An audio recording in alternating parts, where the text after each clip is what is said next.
Voilà, Madame, Messieurs, le moment tant entendu est arrivé. L'entrée, tout d'abord, du président de la République, Félix Antoine Tshisekedi Tshilombo, magistrat suprême, à l'occasion de la clôture de travaux des états généraux de la justice lancés à peu. 13 jours concentrés en panel, mais aussi avec plusieurs détenteurs d'enjeux pour guérir la justice congolaise qualifiée de malade, tout d'abord par le président de la République, ça est suivi avec le membre du gouvernement. Et là, le président Félix Antoine Tshisekedi fait son entrée, conduit par le protocole. Et le ministre de la Justice qui l'a précédé, qui s'est donné le devoir de pouvoir guérir cette justice. Sans doute, on attendra des remèdes à la sortie de ces travaux. Nous vous prions de vous asseoir. Merci. Avec votre autorisation, Excellence Monsieur le Président de la République, chef de l'État, nous invitons le rapporteur général à prendre la parole. Monsieur le rapporteur. Il faut rappeler tout de suite que plusieurs propositions ont été faites au cours de ces états généraux de la justice, entre autres que le Conseil supérieur de la magistrature soit remplacé par le Conseil supérieur de la justice. Un élément apporté par le professeur Tshibangou lors de ses travaux lancés déjà au niveau du centre financier, ce qui se clôture tout à l'heure, ici dans la salle de congrès du Palais du Peuple. Je vous laisse suivre le premier intervenant, son allocution. On revient tout de suite avec d'autres détails.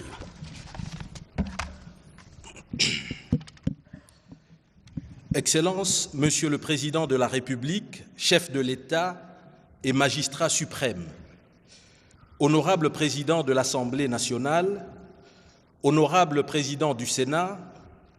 Excellence, Madame la Première ministre, chef du gouvernement, Monsieur le Président de la Cour constitutionnelle et Président du Conseil supérieur de la magistrature, Madame et Messieurs les membres du Bureau du Conseil supérieur de la magistrature, honorables députés et sénateurs, Excellences, Mesdames et Messieurs les membres du gouvernement, Excellences, Monsieur le ministre d'État, ministre de la Justice et garde des Sceaux, Monsieur le Président du Conseil économique et social, Messieurs les membres des institutions d'appui à la démocratie, Mesdames, Messieurs les membres du corps diplomatique et représentants des organisations internationales accréditées en République démocratique du Congo, Monsieur le bâtonnier de l'Ordre national des avocats, Mesdames, Messieurs les membres du système judiciaire en vos titres et qualités respectifs, distingués invités, Mesdames, Messieurs. Permettez-moi, en ma qualité de rapporteur général des États généraux de la justice 2024, de vous présenter les conclusions de ces assises historiques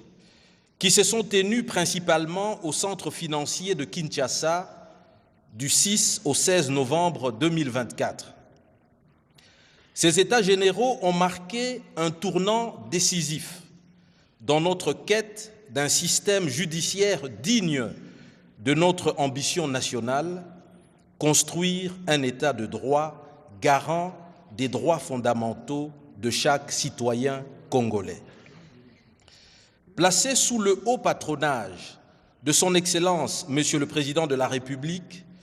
chef de l'État et magistrat suprême, cet événement inédit a rassemblé plus de 5000 participants venus de toutes les provinces, magistrats, avocats, greffiers, huissiers de justice,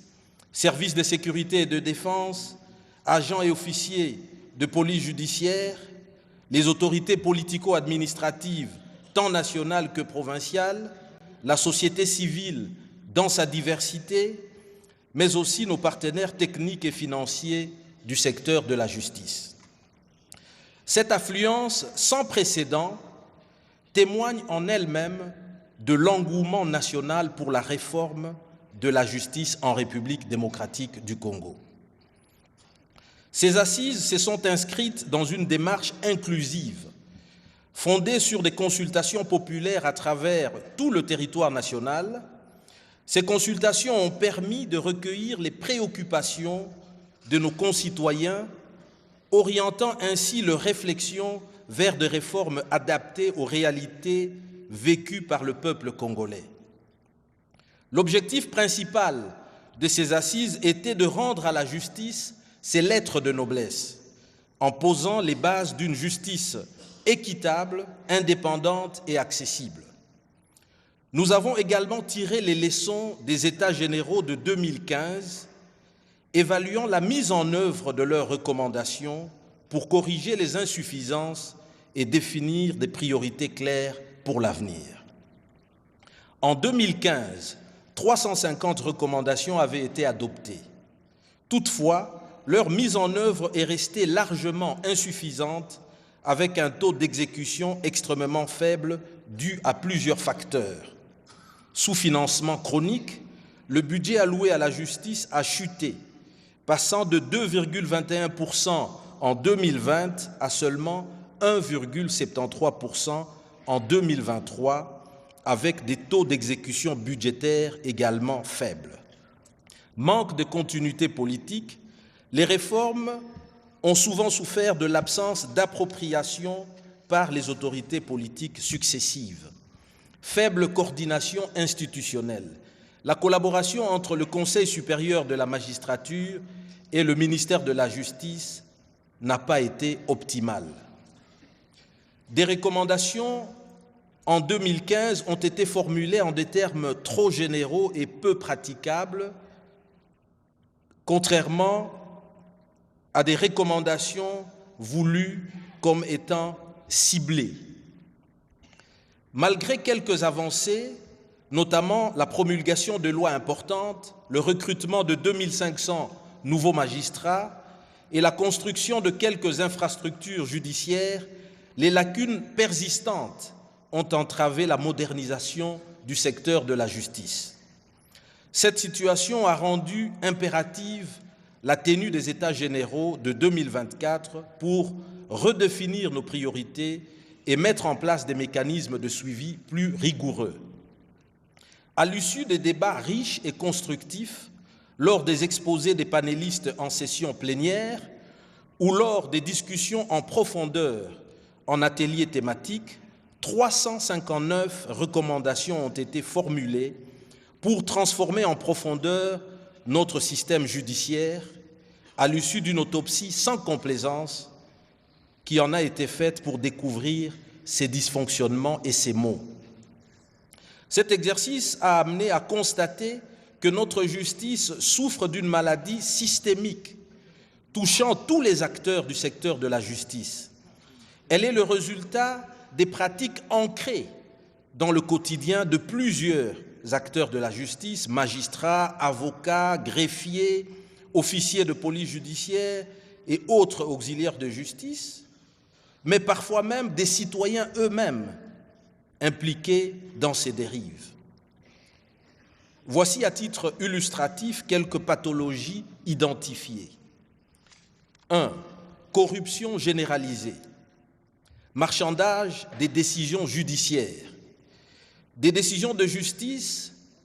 ne se prennent plus, hélas, dans la solennité de prétoire, mais sont vendues aux plus offrants.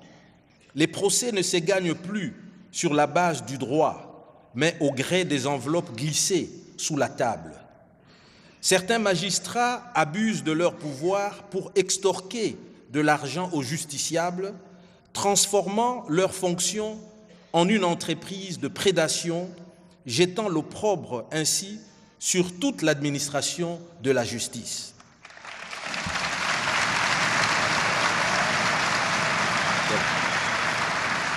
Il faut toutefois observer que les citoyens eux-mêmes, et souvent avec le concours de leurs avocats ou d'autres acteurs qui participent à la distribution de la justice, par ignorance ou par résignation, alimentent un système où la corruption est devenue une norme. Impunité scandaleuse.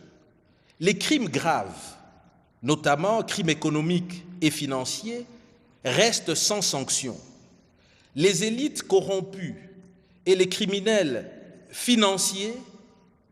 de même que les détourneurs des fonds publics destinés au bien-être de la population, continuent à prospérer en toute tranquillité, délaissant les victimes dans l'oubli.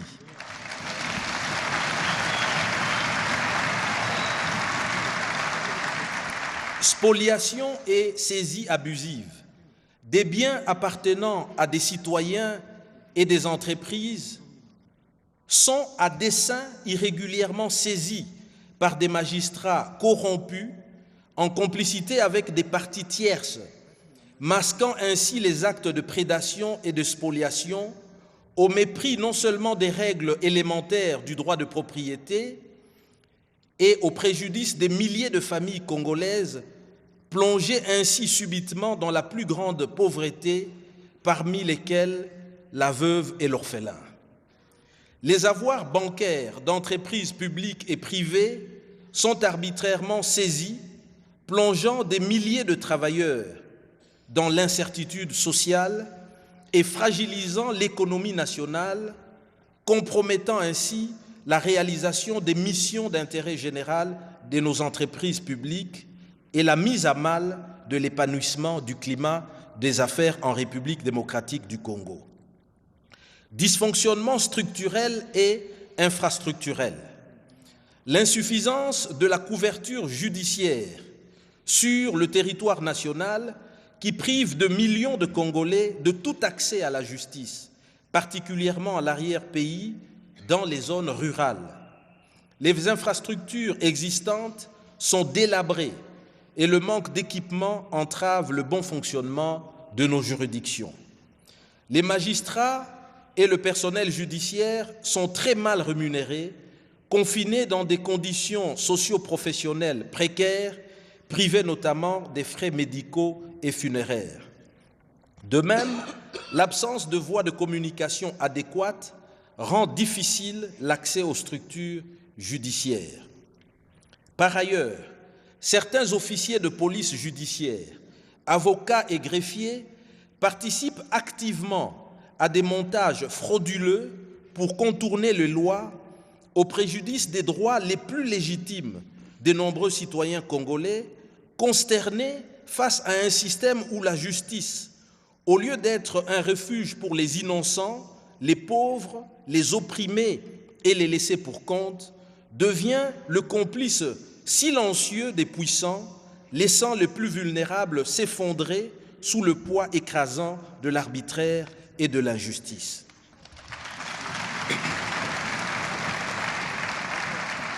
Ce diagnostic sans détour montre que c'est l'ensemble du système judiciaire grippé, au-delà même de la magistrature, qui nécessite une thérapie de choc. Ces États généraux ont posé les bases d'une réforme globale qui se décline en plusieurs recommandations, dont notamment en ce qui concerne le Conseil supérieur de la magistrature. La majorité des participants aux plénières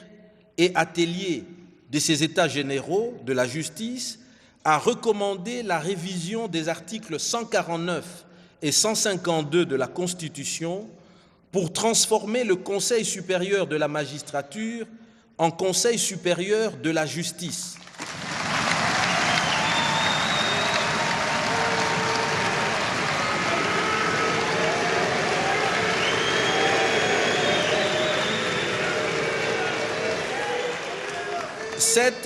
Cette nouvelle structure serait présidée par le président de la République en sa qualité de magistrat suprême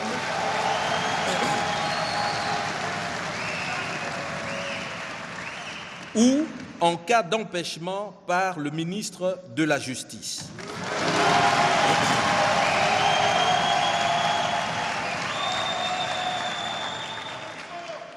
En outre, elle intégrerait des acteurs supplémentaires issus du système judiciaire et de la société civile afin de rendre l'organe plus inclusif et représentatif. Cependant, faut-il le dire, la controverse soulevée par une minorité composée d'un groupe restreint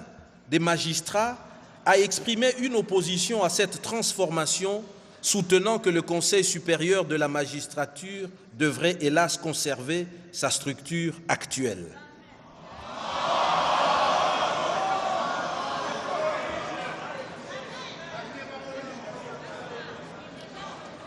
Ainsi, faudrait-il modifier la loi organique numéro 08/013 du 5 août 2008 portant organisation et fonctionnement du Conseil supérieur de la magistrature pour refléter cette nouvelle structure, j'ai cité le Conseil supérieur de la justice.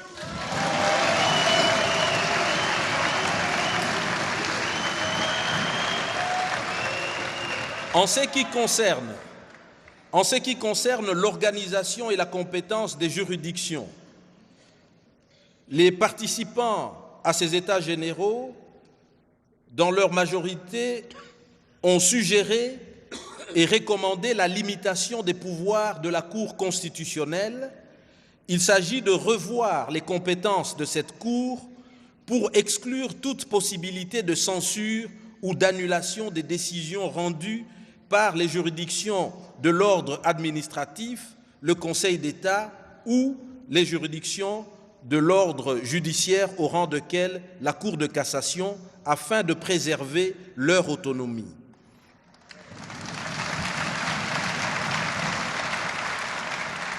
L'autre recommandation porte sur la clarification du statut du ministère public. Séparer explicitement le ministère public du pouvoir judiciaire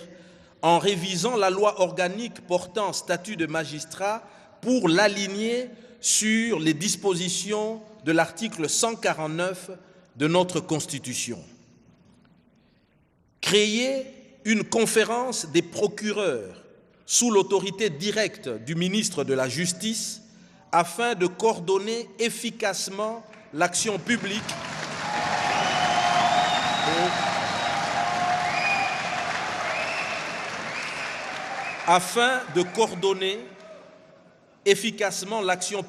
et harmoniser les pratiques des parquets généraux à travers la République. Définir avec précision les contours de la notion d'autorité exercée par le ministre de la Justice sur le magistrat du parquet, tel que défini par l'article 70 de la loi organique portant organisation, fonctionnement et compétences des juridictions de l'ordre judiciaire pour lever toute ambiguïté et mettre un terme définitif à toute forme de controverse quant à ceux. En ce qui concerne la représentation et l'accès à la justice pour tous, y compris pour les plus démunis d'entre nous, la majorité des participants aux États généraux de la justice recommande de renforcer la protection des avocats en finalisant le processus de promulgation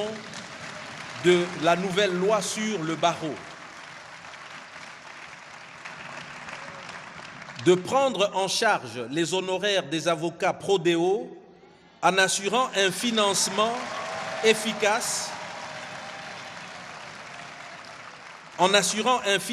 efficace des frais de justice pour les pauvres, les plus démunis d'entre nous, pour permettre enfin à chaque Congolais d'être en mesure de défendre ses droits en justice dans des conditions d'égalité.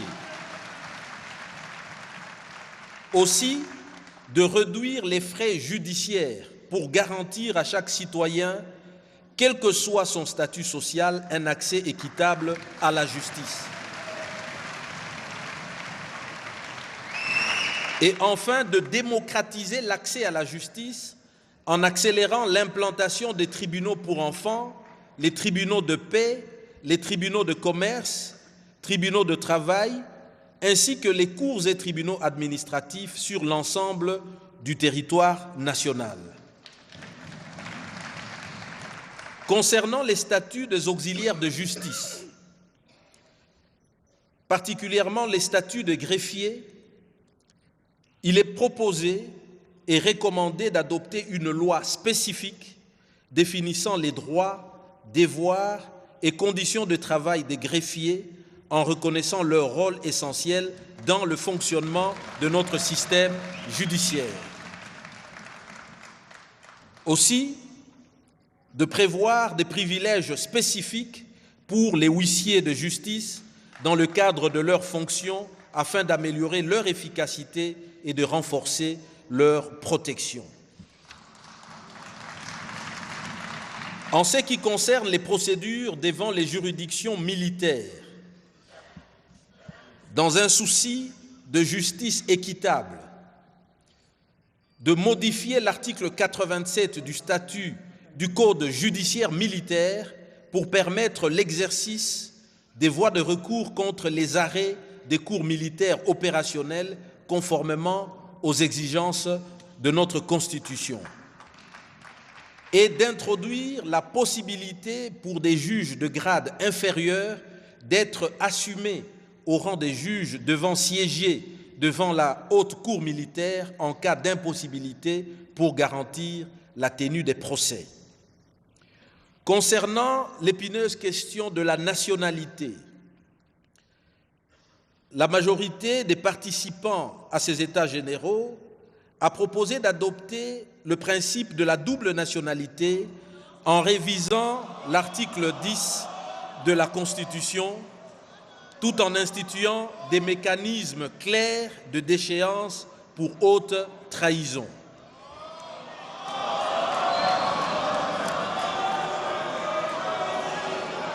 En ce qui concerne la prise en compte des personnes vivant avec handicap, il est proposé de construire des infrastructures judiciaires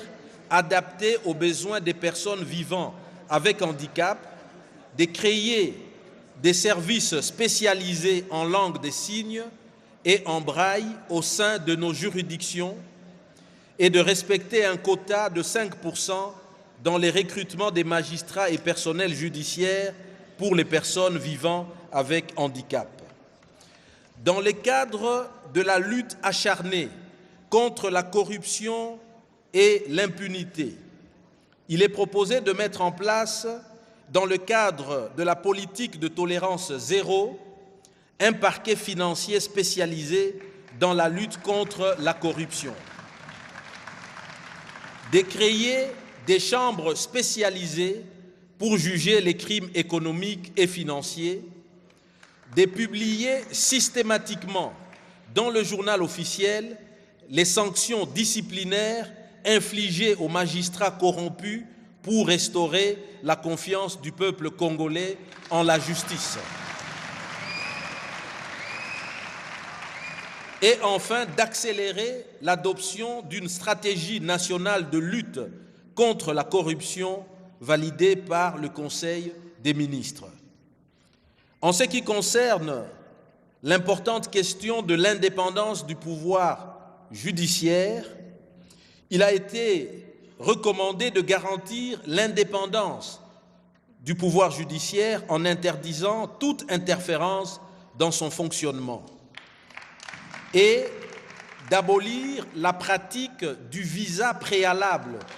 des chefs des juridictions sur les jugements et leur exécution pour préserver en interne l'indépendance du juge dans l'exercice de la fonction juridictionnelle qui n'est soumis qu'à l'autorité de la loi.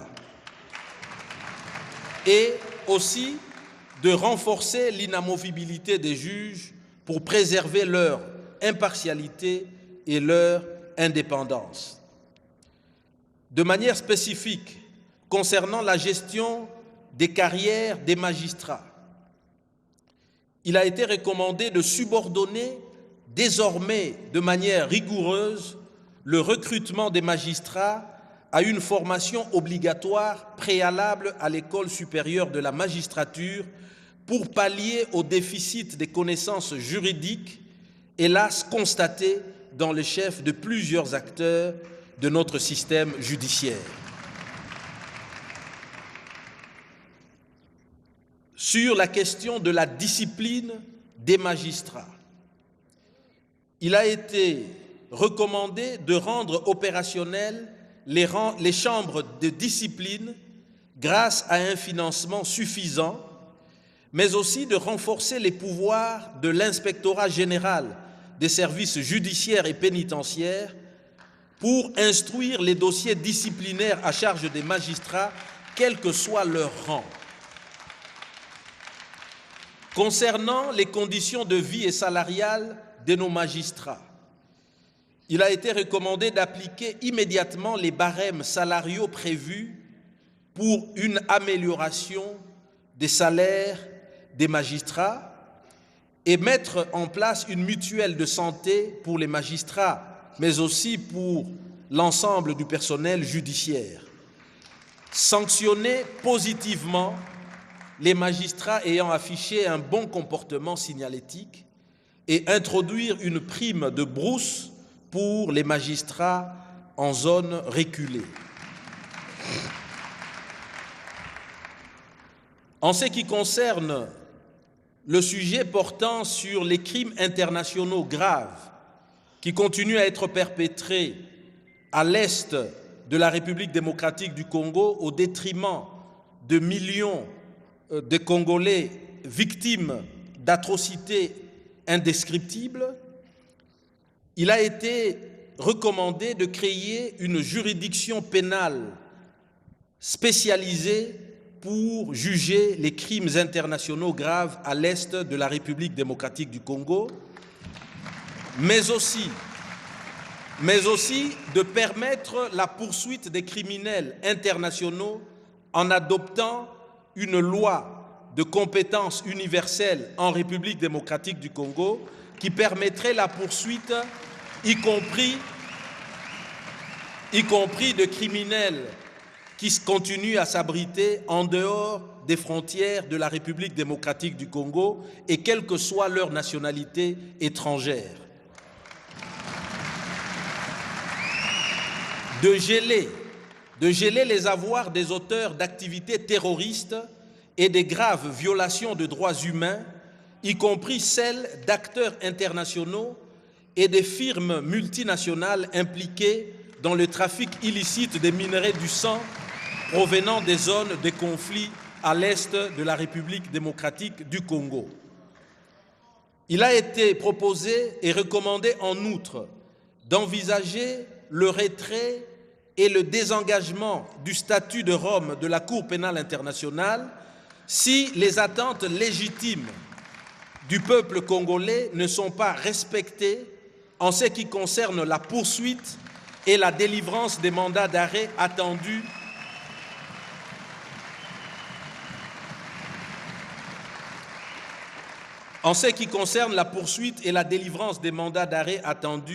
à charge du président Paul Kagame et consorts pour les crimes internationaux graves à l'est de notre pays. Il a été recommandé en outre de mettre en place une commission internationale d'enquête pour documenter les crimes commis à l'est de notre pays, pilotée par des experts congolais et chargée de remonter la filière des complicités africaines et internationales. De plus, il a été recommandé de déposer formellement une plainte pour crimes de guerre et crimes contre l'humanité, non seulement à charge du président Kagame, mais aussi des officiers militaires de l'état-major des forces armées rwandaises, impliqués dans les crimes à l'est de notre pays, auprès de juridictions nationales dotées de la compétence universelle en matière des crimes internationaux, et de demander formellement au gouvernement, à notre gouvernement, de saisir le Conseil de sécurité en vue de constater l'existence d'un acte d'agression contre la République démocratique du Congo par le Rwanda en vertu de l'article 39 de la Charte des Nations Unies, et aussi de solliciter de manière formelle des sanctions internationales contre les auteurs et complices de crimes internationaux graves à l'est de notre pays, notamment le blocage du commerce de minerais avec le Rwanda et les firmes multinationales. Concernant la surpopulation carcérale et le régime pénitentiaire, dans un souci d'une humanité retrouvée, la majorité des participants à ces États généraux a suggéré et recommandé d'introduire des procédures pénales accélérées pour réduire les détentions préventives abusives, de créer un service de renseignement pénitentiaire pour prévenir les réseaux criminels dans les prisons, d'allouer des fonds pour construire de nouvelles prisons et maisons d'arrêt et réhabiliter les infrastructures pénitentiaires existantes, de développer des programmes éducatifs et de formation professionnelle pour favoriser la réinsertion sociale des détenus et prévenir la récidive, organiser des formations continues pour le personnel pénitentiaire et prendre au plus vite des mesures d'application à travers des actes réglementaires de la loi numéro 23/028 du 15 juin 2023 déterminant les principes fondamentaux relatifs au régime pénitentiaire. Pour terminer, il faut souligner que ces recommandations détaillées et concrètes sont une réponse aux attentes du peuple congolais. Elles visent à garantir une justice juste et équitable où aucune partie ne sera lésée, une justice accessible et humaine en mettant fin aux discriminations géographiques et économiques, une justice indépendante et intègre à l'abri de la corruption et des influences extérieures, faut-il souligner, sous l'impulsion de son Excellence, Monsieur le Président de la République, chef de l'État et magistrat suprême, ces réformes marquent le début d'une ère nouvelle. Plus qu'une promesse, elle incarne un engagement ferme, celui de ne jamais revenir en arrière. Je vous remercie. Vous avez suivi le rapporteur de ces États généraux de la justice lancés, je vous rappelle, au centre financier. Nous invitons Monsieur le ministre d'État, ministre de la Justice et garde des Sceaux à prendre la parole.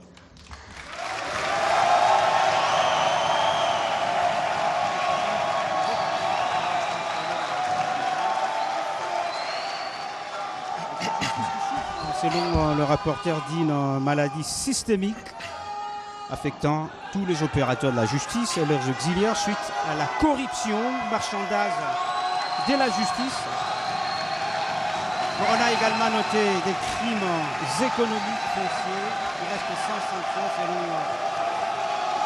le panéliste de ces États généraux, l'insuffisance de la couverture judiciaire à travers la RDC et des infrastructures délabrées.